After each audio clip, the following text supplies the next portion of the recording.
Once upon a midnight dreary, while I pondered weak and weary over many a quaint and curious volume of forgotten lore, while I nodded, nearly napping, suddenly there came a tapping, as of someone gently rapping at my chamber door. "'Tis some visitor," I muttered, "tapping at my chamber door, only this and nothing more." Distinctly I remember it was in the bleak December, and each separate dying ember wrought its ghost upon the floor. Eagerly I wished the morrow, vainly I had sought to borrow from my book surcease of sorrow, sorrow for the lost Lenore, for the rare and radiant maiden whom the angels call Lenore, nameless here forevermore. And the silken, sad, uncertain rustling of each purple curtain thrilled me, filled me with fantastic terrors never felt before, so that now, to still the beating of my heart, I stood repeating, "'Tis some visitor entreating entrance at my chamber door. Some late visitor entreating entrance at my chamber door. This it is, and nothing more." Presently my soul grew stronger, hesitating then no longer. "Sir," I said, "or madam, surely your forgiveness I implore.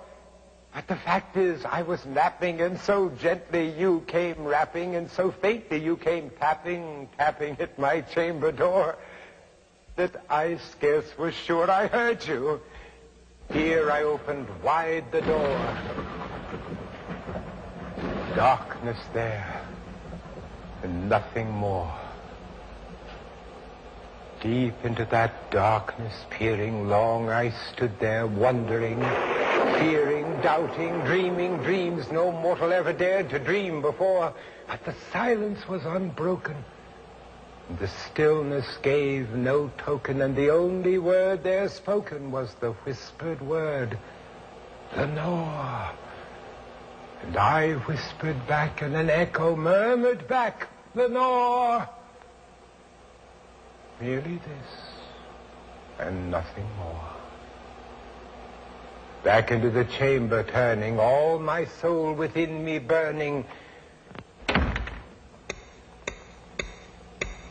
Soon again I heard a tapping, something louder than before. "Surely," said I, "surely that is something at my window lattice. Let me see what then thereat is, and this mystery explore. Let my heart be still a minute, and this mystery explore. 'Tis the wind and nothing more." Open here I flung the shutter, when with many a flirt and flutter in there stepped a stately raven of the saintly days of yore.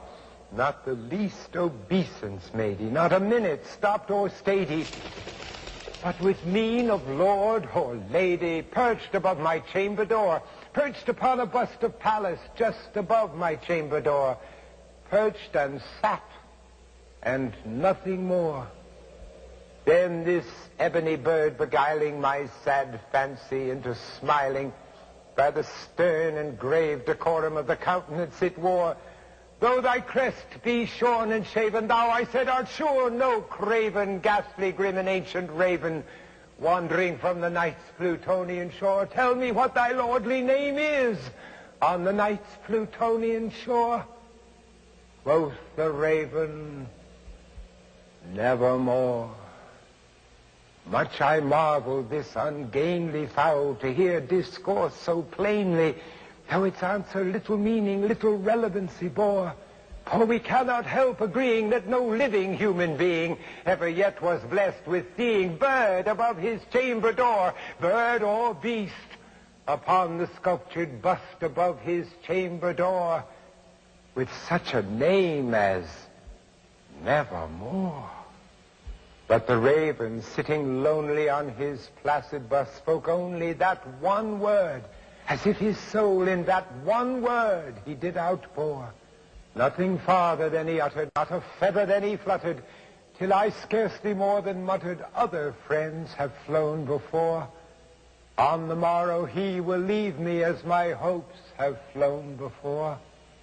Quoth the raven, nevermore. Startled by the stillness broken by reply so aptly spoken, doubtless, said I, what it utters is its only stock and store, caught from some unhappy master, whom unmerciful disaster followed fast and followed faster, till his songs one burden bore, till the dirges of his hopes that melancholy burden bore of never, nevermore. But the raven, still beguiling all my sad soul into smiling, straight I wheeled a cushioned seat in front of bird and bust and door. Then upon the velvet sinking, I betook myself to linking fancy unto fancy, thinking what this ominous bird of yore, what this grim, ungainly, ghastly, gaunt, and ominous bird of yore meant in croaking, nevermore. Thus I sat engaged in guessing, but no syllable expressing to the fowl, whose fiery eyes now burned into my bosom's core. This and more I sat divining, with my head at ease reclining on the cushion's velvet lining that the lamplight gloated o'er, but whose velvet violet lining with the lamplight gloating o'er she shall press, nevermore. Then methought the air grew denser, perfumed from an unseen censer, swung by seraphim whose footfalls tinkled on the tufted floor.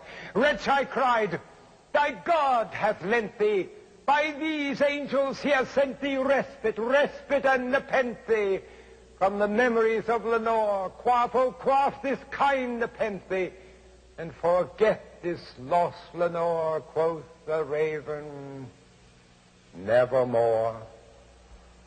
Prophet, said I, thing of evil, prophet still, if bird or devil, whether tempter sent or whether tempest tossed thee here ashore, desolate yet all undaunted, on this desert land enchanted, on this home by horror haunted, tell me, I implore, is there balm in Gilead? Tell me, I implore.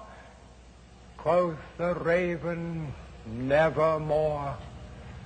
Prophet, said I, thing of evil, prophet still, if bird or devil, by that heaven that bends above us, by that God we both adore, tell this soul with sorrow laden, if within the distant Aden it shall clasp a sainted maiden, whom the angels name Lenore, clasp a rare and radiant maiden, whom the angels name Lenore. Quoth the raven, nevermore. Be that word our sign of parting, bird or fiend, I shrieked upstarting, get thee back into the tempest and the night's Plutonian shore. Leave no black plume as a token of that lie thy soul has spoken. Leave my loneliness unbroken, quit the bust above my door. Take thy beak from out my heart, and take thy form from off my door. Quoth the raven, nevermore. And the raven, never flitting, still is sitting on the pallid bust of Pallas just above my chamber door. And his eyes have all the seeming of a demon's that is dreaming, and the lamplight o'er him streaming throws his shadow on the floor. And my soul from out that shadow that lies floating on the floor shall be lifted nevermore.